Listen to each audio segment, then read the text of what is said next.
Patch 13.9 just dropped, and with it nerfs to Gadgetzan and Laser Core, as you can't drop any of their augments in the first 2 selection rounds anymore. So here's our top 5 comps for you to play. Oxlingers basically never left, and it's one of those comps that's just been so consistent since the release of set 8.5. Twisted Fate, Annie, Neeko, Janna, Ekko, Viego, Alistair and Fiora are the units that will bring this comp alive. It's a default leveling comp that wants you to save up gold until you hit level 7 to find some copies of your main core 4-cost units. You have 2 main damage carries in the Spellslingers, Twisted Fate and Neeko. For TF, you want to load him up with attack speed items like Static Shiv, Gwinsu's Rageblade and then Giant Slayer. Your other carry, Neeko, is more of a traditional AP carry with items like Spear of Shojin, Morellonomicon and then Hextech Gunblade. After that, you want to send everything defensive to your main tank in the front line, Annie. Warmogs, Bramble Vest and Dragon's Claw are all fantastic choices to go for. For augments, you can always pick up an Oxforce, Heart, Crest or Crown and hope to get another one for Oxforce 6. When it comes to hero augments, you're looking at any TF or Annie hero ones. There are also other good augments to pick for this comp, and if you always want to know which one is the best, you need to use our new augments feature. It shows you live updated stats of each augment you're seeing and even tells you which one is the best choice. So let us help you make the right decision and bring them with you into your next game. The link's in the description. Comp number 2 is pretty exciting, and it's a new slow roll comp that you should really take to heart, literally. Heart Attacks is a team full of supers and heart units in Lulu, Pantheon, Sona, Lee Sin, Malphite and Gangplank.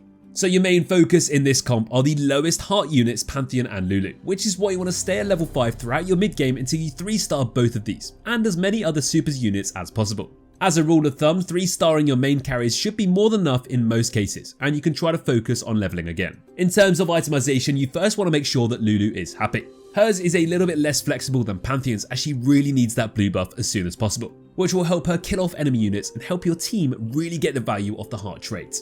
After that, get some damage with Jeweled Gauntlet and Giant Slayer. Your main tank Pantheon wants anything tanky, but since his ability scales with Magic Resist, Onyx Spark and Gargoyle's Stoneplate will be ideal.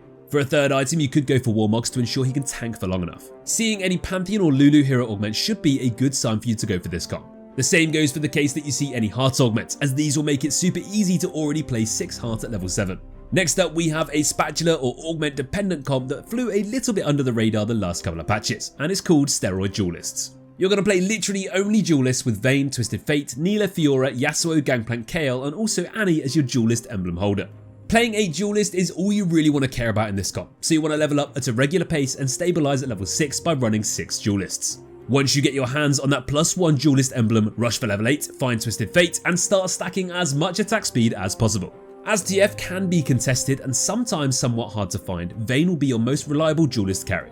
Spear of Shojin, Infinity Edge and Guard Breaker will make her melt through the enemy team in a matter of seconds. But this doesn't mean you can ignore Twisted Fate, as he'll be the Duelist that kills the enemy team from the other corner. His best in-slot item is absolutely going to have to be Static Shiv, so get that first and then follow that up with a Gwinsu's Rageblade and a Giant Slayer. For your front line, you want to try and get as many lockets as you can and throw them on Nilah. The shields of these lockets will stall the fight just long enough for your Duelist carries in the back to make them go berserk. When it comes to augments, a Duelist Heart's Crest or Crown is also mandatory. That's because there are only 7 Duelists in the game, so if you can't get your hands on one of these, try to build a Duelist emblem from either Earth's Grab Bag or a spatula item during your carousels. For hero augments, Vayne's Spreadshot is by far the best option. Comp number 4 follows a similar pattern, as it also wants you to get an additional emblem item that's also craftable, which is Mascot with Vex. Here you want to play Vex, Aatrox, Jhin, Alistair, Malphite, Pyke and Nasus. This is another slow roll comp that wants you to hit level 7 at around the end of stage 3, so you can then start rolling to 3-star your Vex.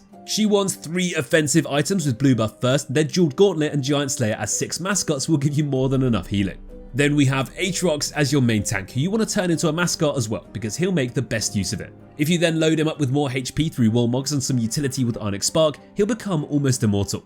And since we have Rift Walker, you can dump anything AD on Jhin, like an Infinity Edge, Last Whisper and a Guard Breaker. Again, augments in this comp are super important though, as you really want to turn that Aatrox into a mascot unit. So any mascot crest or crown or an Earth's Grab Bag should always be those instant picks. Since Vex is your carry, you also want to grab either one of her hero augments or Aatrox's support Darkin Assimilation. What a great name, by the way. The last comp on our list is Animas 2.0, but this time you want to try reach the highest ceiling of Animas. Your squad consists of Misfortune, Ekko, Vayne, Riven, Alistair, Jinx, Nasus and Sylas.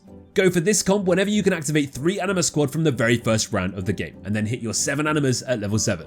Your most important Anima is Misfortune though, which you want to give Spear of Shojin to first, followed by damage only in Archangel's Staff and Jeweled Gauntlet. Your second most important unit is Ekko, and for him you want to first make sure he becomes an Anima himself, so secure that emblem as soon as you can. Then you can go for traditional tank items in Warmog's armor and Bramble Vest.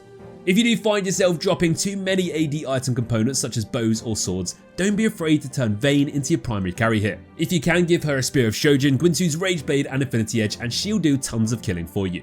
For augments, an Anima Squad Heart's Crest or Crown is a must, and you should also try to pick up Misfortune's Carry or NASA Support hero augments. And that's going to wrap up our top 5 comps you have to play this patch from our Challenger experts. If you have found this video helpful, make sure to subscribe to our channel and let's continue climbing together in set 8.5. Good luck.